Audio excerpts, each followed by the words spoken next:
This will be the last one that we watch today. It's called Secret Labs of the UEE Military Star Citizen Lore. You guys know that I've liked the AstroHistorian stuff, especially the shorter ones, and this is 8 minutes or so. So it's looks like a pretty good, like, bite-sized bit of lore, and it sounds like a pretty cool little look into things. So let's see what Astropub has for us today.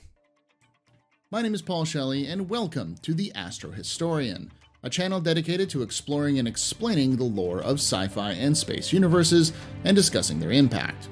Today we'll be talking about the secret private think tank that is responsible for most of the cutting-edge military science of the UEE in Star Citizen, the University of Persay Analytical Research and Quantification, also known as UPARC.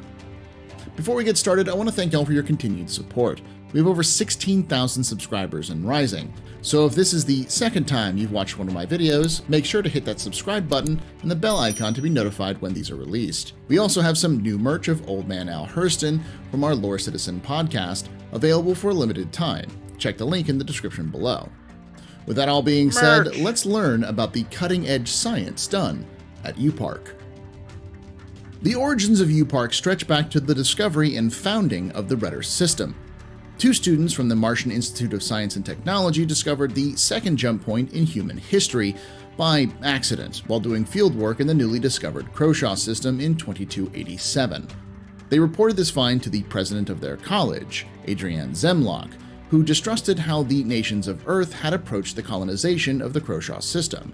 So as part of a deal between the president of MIST and the World Summit, Zemlach would give them the coordinates of the jump point in exchange for a guarantee that a quarter of the land of the new system would be set aside for educational purposes.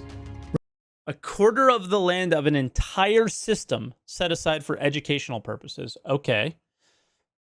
Redder 2, also known as and this is the Redder system. Persay, was very different from its sister planets of Mentor and Reese, as from the beginning it was set aside for think tanks and research labs, compared to its siblings' more traditional universities. This is likely to do with its proximity to Redder 1, which was rich in valuable resources used to help terraform the entire system.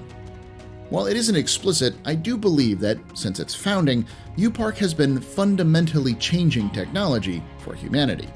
With easy access to just about any material they needed, they were in a perfect location to begin experimenting on navigational computers, systems that were needed to make jump travel easier and safer, and find more star systems to the future of the system. We know that the first nav-assisted jump drives were released shortly after the first groups of colonists and students arrived in the system to set up the universities, and given the proclivity of modern UPARC, I believe they were— Can you believe this video is like 3 years old? the ones to make this breakthrough. If this is true, it is likely that this incredibly important development pushed UPARC ahead of its fledgling sibling universities in the system as a place where groundbreaking technologies were made. At the very least, it likely drew the attention of the World Summit as it transitioned into the United Nations of Earth. Since then, we know that much of what has been developed in the university remains classified, as the UNE, then the UPE, and now the UEE have all paid for studies and projects led by UPARC. Yeah, so there's just something that people were discussing a little bit in our Discord this morning, I think, was that, a lot of the lore right now is being rewritten.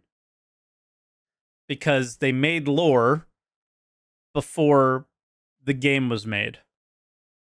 For example, Pyro, right? For example, it's rumored that the favorite deployment method of the UEE Marines, the Nail Drop Pod, was created by UPARC, who developed it by reverse engineering Van Duel boarding pods. What projects that were eventually declassified have had a massive impact on human space exploration.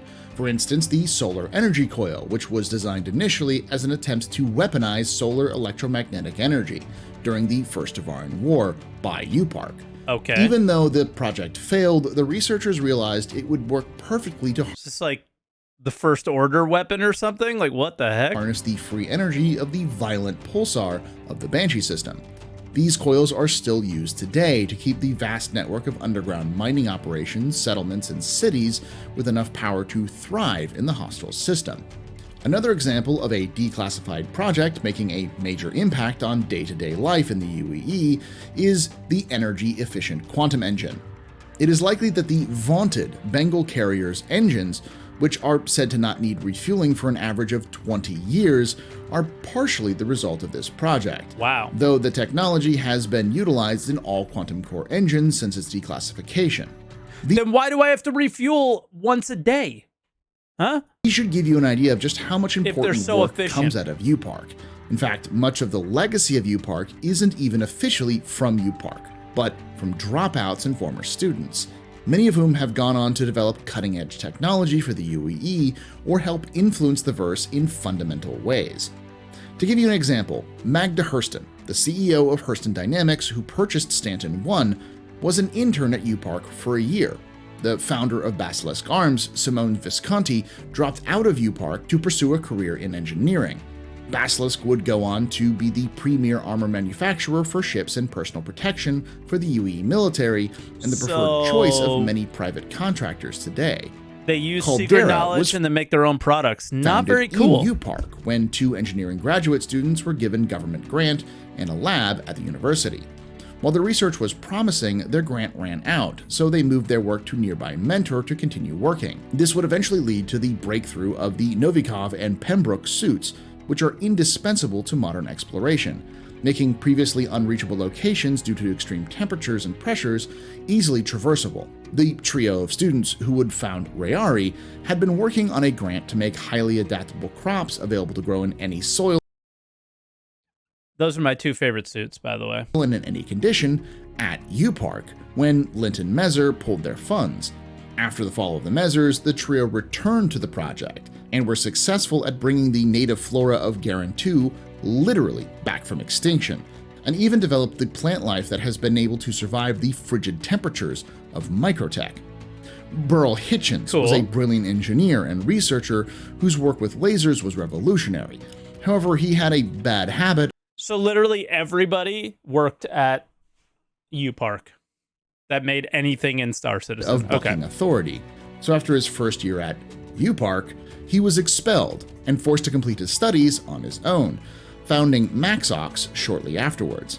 Eventually, he would find himself back at UPark working for the Mezzers on Project Vespa, a eventually failed attempt to turn terraforming lasers into doomsday weapons. His penchant for rebellion eventually got him kicked off the team as he simply delayed and stalled the project, believing it was immoral.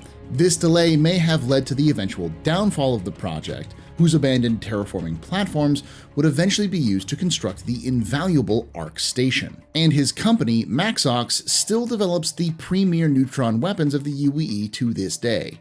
Even the infamous Those are like the purple ones, right? They fire purple.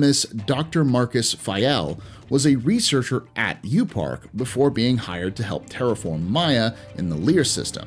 He not only achieved his ambitious goals of turning the planet into a paradise, but managed to form a cult and kick out the corporation that hired him to do it. Of all of these advancements from people who left the university, it's easy to imagine the sheer volume of still classified, cutting-edge technology that has been developed for the UEE at UPark that might one day revolutionize the verse. Until then, we can only speculate on what goes on behind the walls of the UEE's private think tank. I imagine it's new spaceships to sell to people on the robertspaceindustries.com website. I'd like to thank you for watching, and I'd like to thank those Patreons on screen now for helping me make this all possible. If you want to join them, the link is in the description. For as little as $5 a month, you get early access to videos, including a timed exclusive covering the entire history of the Star Citizen universe, whose first episode was recently released to the public. Check it out now to see what $5 a month will get you. For now, let me know what you think about UPark in the comments below. And as always, remember, ex Historia ad Astra. Dude, those videos are so good. Like this one I was a little bit less interested in than I normally would be, because I guess it's more like military focused stuff. But yeah, I mean, that's a ton of Patrons. He deserves it. The quality of video is just so good there. So good on Paul. That was cool. It was cool to see maybe a little look into what could be in the future. Maybe it's something that we'll see more of an impact of at on a Squadron 42 game rather than Star Citizen, but kind of see what secret tech they might have on I don't know, the Bengal or something like that, right? So we'll have to see, but I like more of the videos around like the alien lore or the planetary lore, and I guess this was a little bit around a system, but yeah, it was cool. So hopefully we get to play the game at some point.